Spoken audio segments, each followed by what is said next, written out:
Welcome back, disc golf fans, to the 2024 Texas State Disc Golf Championships presented by Lone Star Discs. We are here for round one back nine coverage. What seemed like could be a slow start from Chase Card, but really not all that bad for a few players, as more of the front nine averaged over par than under. I'm Nathan Queen, getting joined by Andrew Fish. Yeah, on this temporary setup at Brock Park, Texas State has historically moved around a little bit, found a home here for a couple years at Brock Park in Houston.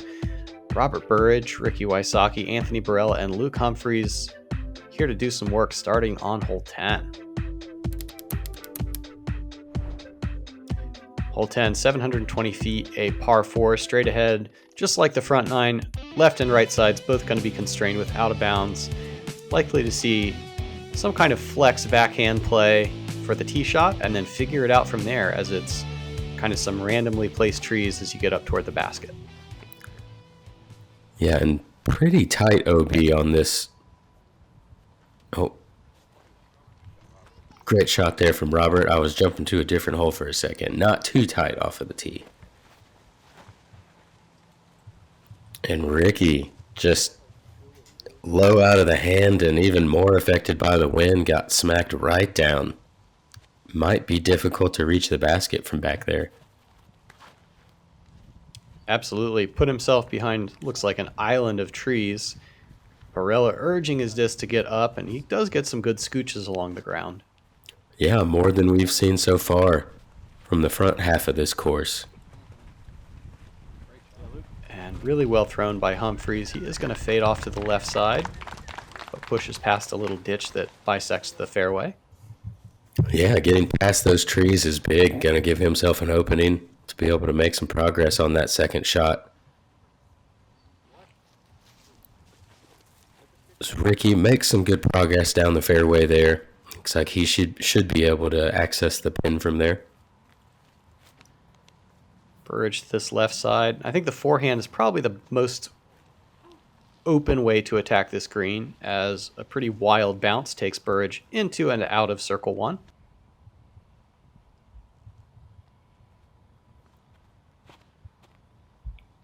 Do we see Barela here looking straight at it, but doesn't get that huge wild skip that Burridge got, and he's going to be a little bit short right at circle's edge.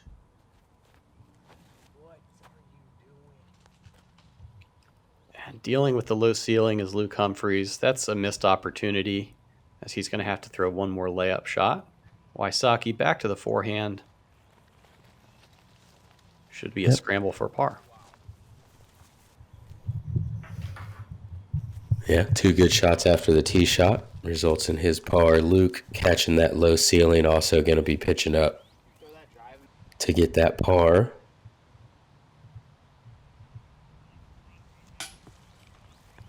And Burridge high. Starting to feel like Rob and Rick, and perhaps Barela, are going to feel like their putting has let them down. They all could be in that 6, 7, 8 down range if they meant it. Yeah, and I mentioned it on the front nine. That gustiness might have a bit to do with that.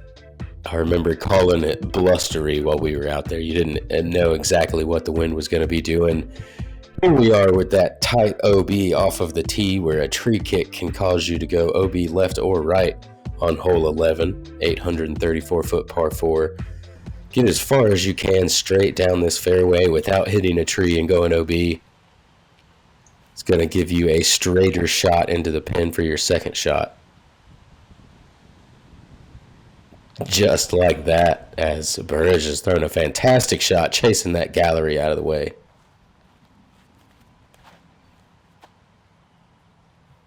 AB, the slight force over but flexing out. That's going to leave him pretty far back of the green, but with a great angle to attack. Yeah, plenty of, he's got plenty of distance, as most people will from that spot he's in also. As Luke testing the left side with a roller. Super aggressive play and pays off well down the fairway. He'll be looking pretty straight at it. And Rick off to the left side. There is an out-of-bounds pond there. Yeah, looks like he's caught that pond.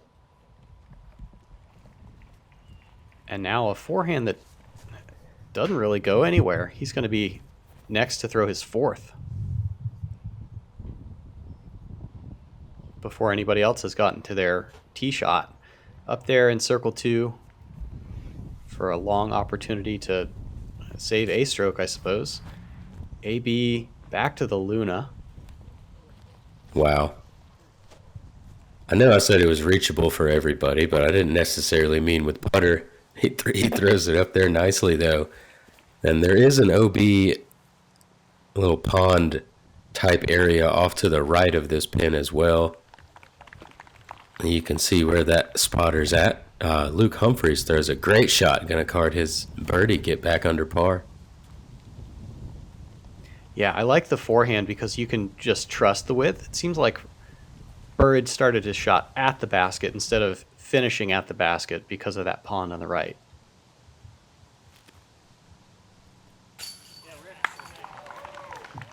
What a putt from Ricky. I guess he did avoid that OB off of the tee, as he's going to card his 4 there.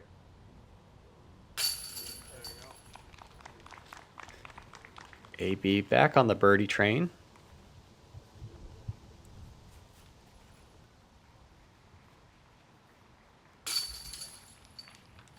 And Burridge to do the same. Jump over to hole 12, 460 feet, a par 3. There's an out-of-bounds line down the entire right side, but this is going to be 4 big backhand hyzers.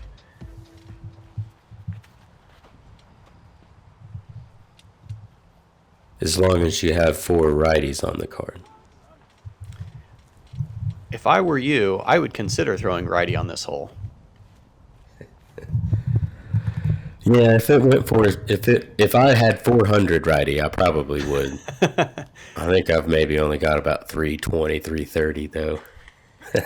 There's a good off-season project. Barela, not a very competitive shot, comes up wildly short. And Luke, this is dragging right and not enough height to get back, I don't imagine. Yeah, looks like a lot of clovers, but he does catch a big skip. Gonna be back in bounds. Looks like circle 2.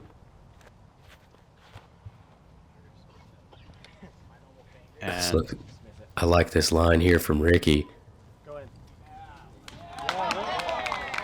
Ooh, and skips, hits the pin, rolls right back past where he skipped at. We'll take another look. what he's doing really well here is managing the wind and the stability of his disc. It's a crosswind from his left side, and he gets the disc just flat, flat, flat for so much of the flight. Just made a nice putt on the last hole, so hopefully he'll be able to do that again here, negate that roll away.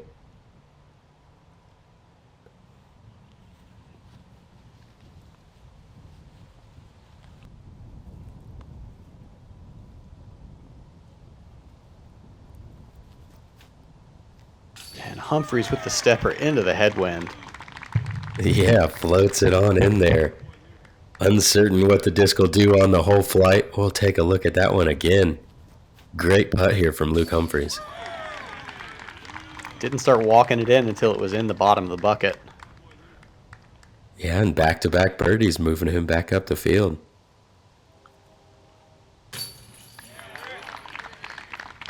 Yeah, able to connect. Well deserved there from Ricky Wysocki.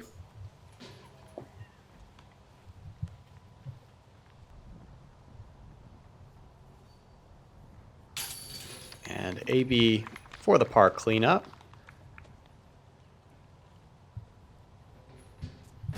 Beth at 69. I just told myself, you got to will this one in there. Whatever you have, just will it in there. This man is unbelievable. This is what athletes live for. This is the moment.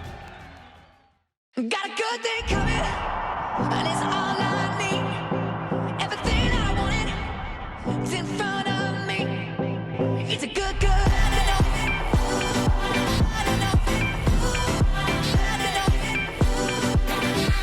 Good, good thing. Into hole 13, 282 foot par 3, very tight shot. Got that Mando on the left side. Man, this hole, pretty small gap to hit, but depending on what the wind is doing, can be much more difficult than it looks like. Luke, using more of the fairway than I knew was there, able to get the majority of the way there. Yeah, this is an interesting curveball that is being thrown in after several tee shots in a row where you're being asked to throw 400 plus.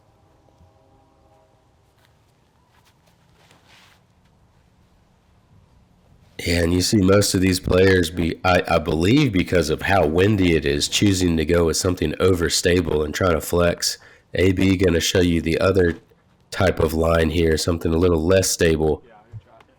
And that's how you want to do it. Yeah, go get a 0-footer.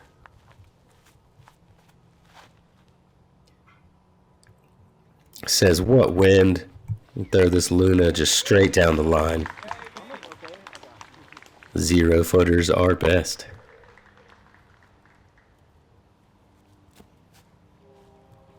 And Humphries not quite able to knock down another long putt. Good effort nonetheless.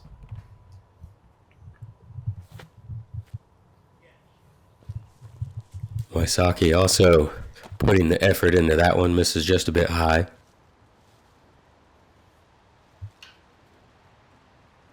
And Burridge looks like he drifted into the right side a bit. Going to be contesting all these little wiry branches. Slams it on in there. Nice birdie. He moves to 6 under now inside that top 5. I think that's where wearing the Poison Ivy shirt comes in handy. They know you're friendly in there.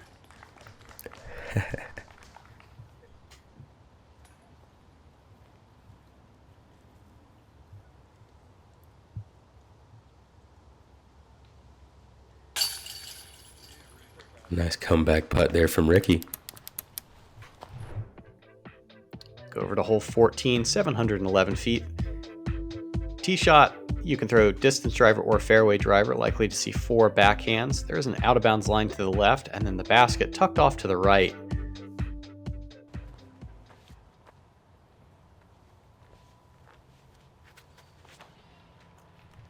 Very high is Robert Burridge, but gonna make it through everything.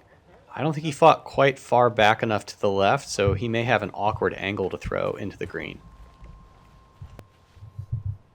Yeah, it was definitely important to stay left on this one. It seemed like that little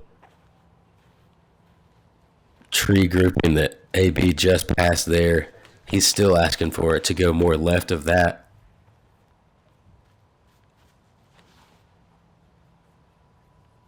I think this sets up pretty well for Luke's disc set. He's usually got a strong, stable finish, but that one going to finish a little straight as well. Still able to reach the basket, just might not be able to see it from where they are.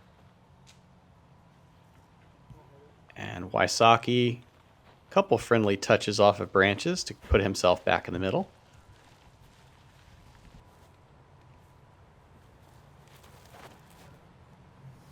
Going to the full swing with the forehand. And a great effort. Wow, to about 12 feet. Yeah, should be rewarded. Gonna card that birdie. Moves him to 4 under par now.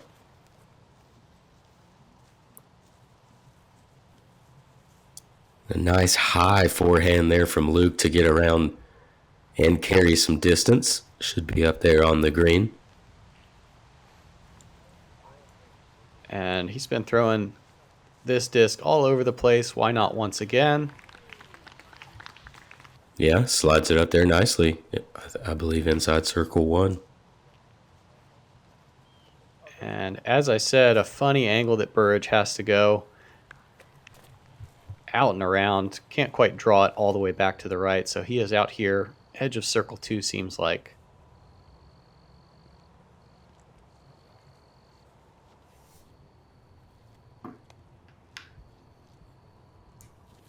Luke's hit a couple of these so far today and doesn't quite get the drop on that one.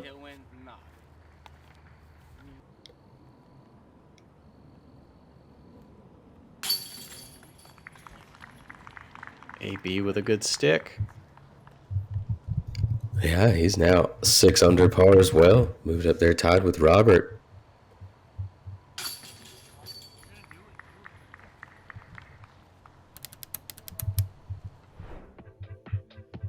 Moves us into hole 15. I believe this one is shorter than that 372 by a decent amount. Going to be most likely forehands in. Backhand turnover mid-range can also get there. But forehand pretty much stock 330, 340 shot, I believe. Yeah, universally, players agreed this was not 372. I might believe 327. Yeah, maybe even shorter than that 340. But nice high shot here from AB. Just avoids those branches by the basket. Whisker tickler.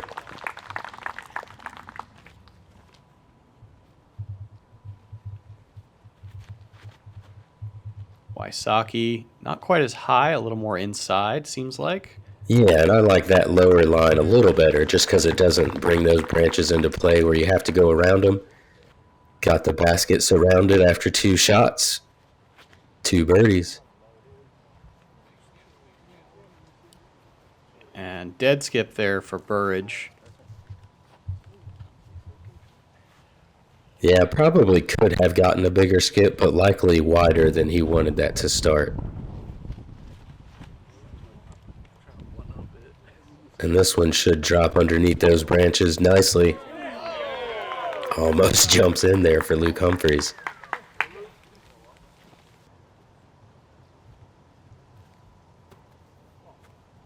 And pretty good effort by Robert Burridge, but 3 tap ends and then his 4 par is going to take us onto hole 16, 294 feet. Kind of the same idea as the par 3 a few holes back, where the shot needs to move to the right, but substantially less danger here. Yeah, I think AB's thrown the perfect line there. Just a soft turnover backhand. The forehand is less likely to park it. You know, you can get up there inside the circle, but you're likely going to catch a skip off to the right side. Or trying not to skip, end up pushing it left and maybe catch a tree. Yeah, the hole looks like you need to go way right, but if you threw it 294 dead straight, you would probably be 15 feet left of the basket. Correct. As Luke ends up over there a bit left just outside the circle. Burridge trying to get this to stand up some, but this is that off in the right side I was talking about, where it looks like you want to move right, and then you end up over there in the woods. Should or could have a putt, depends on what type of branch play is there. Ooh, and a late tree kick gonna cause Ricky a bit of a tester rather than a tap in. And there goes Luke Humphries. Steps another in. Yeah, now 4 under par on the round. And that late tree kick gonna cause Ricky to take a bogey and also move back to that 4 under par. Burridge able to connect from the woods. I'm telling you, the shirt's on to something. AB cards another birdie. Holy cow. Yeah, just on a roll. Moves us into hole 17.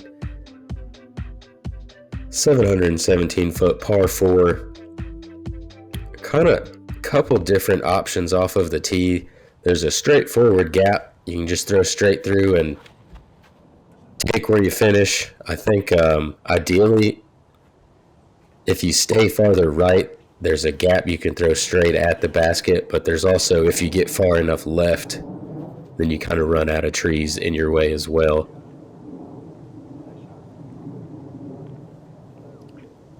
This seems to be kind of in the middle of those two zones.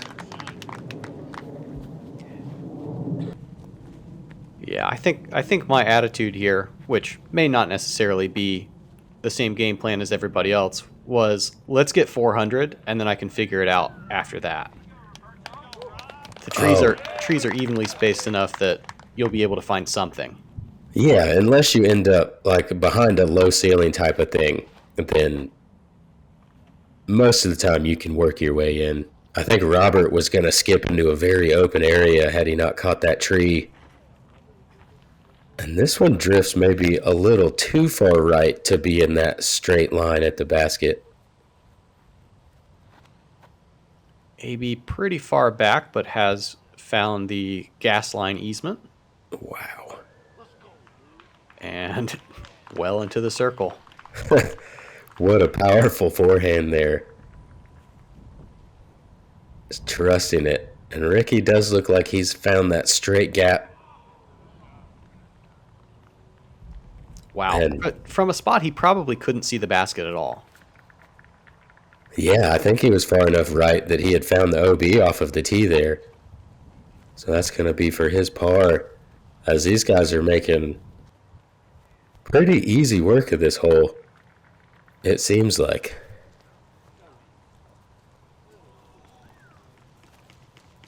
Got 4 discs inside 20 feet. 3 for birdie. Ricky still only threw 3 times. You're crazy, bro. As AB working his way to 9 under par. And he'll have one more chance here on hole 18 to get to 10. 405 feet. Plays, I think, longer than that. Basket perched on this hill. You have to carry a creek and then OB left and right. Mostly into a headwind right now. Yeah, and with the slope that this basket's on. Wow. AB landing right at it. Still going to roll to 20 or so, but great shot. You kind of got to make a decision whether you want to land basket height or whether you want to land below the hill. You don't really know what happens if you hyzer into that hill. With that high-speed driver, lots of rollaways could go on.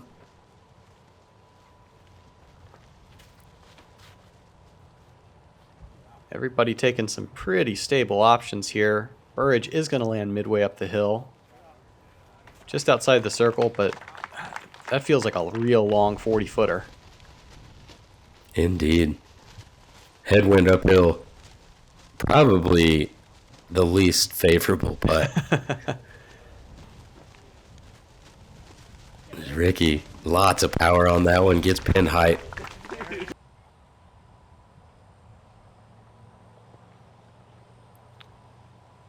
And didn't want anything to do with it. Maybe didn't even get the layup high enough. Should be up there for a par, though. Ricky ready to run it. Gets his birdie to finish 5 under. Yeah, quite a way to close it.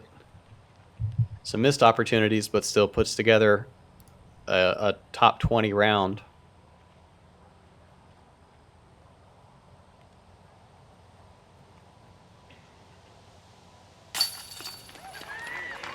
And AB gets to 10. Yeah, On quite the streak to finish. Indeed, he's got that one sitting beside his name. And Luke Humphries with a super strong finish, even on the front 9, 5 down on the back. Gets him inside that top 20 as well. Well, that's about all you can ask for from a feature card, is to get everybody still in good shape after one round. Thank you so much for joining us for this coverage of the Texas State Disc Golf Championship presented by Lone Star Disc. Last year's winner, Calvin Heimberg, going to join Anthony Barela on the lead card, and you see some familiar names there that we'll be following in round 2. Yes, indeed. Should be a fun round to watch. Thank you guys for joining us here on Gatekeeper Media. Make sure you like and subscribe. Tune in for all of our coverage. For Andrew Fish, I'm Nathan Queen. We'll see you guys out there.